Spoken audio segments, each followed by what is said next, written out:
Hi guys, কি অবস্থা সবার? আশা করি সবাই ভালো আছেন এন্ড আমিও আপনাদের দোয়ায় অনেক অনেক ভালো আছি। আজকে আপনাদেরকে দেখাতে চলেছি সোনারমুড়িতে নামকরা মাদ্রাসা এবং মসজিদ।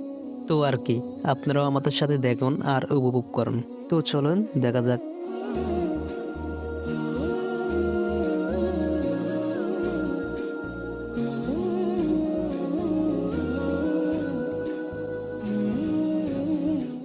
এই মসজিদ নোয়াখালী সোনারমুড়ি পাপুয়া গ্রামে অবস্থান। মসজিদের পাশাপাশি আছে বিশাল বড় একটা মাদ্রাসা। মাদ্রাসার নাম পাপুয়া নুর আলী কওমি মাদ্রাসা। এখানে অ্যাপসখানা কিতাবখানা অবস্থান আছে।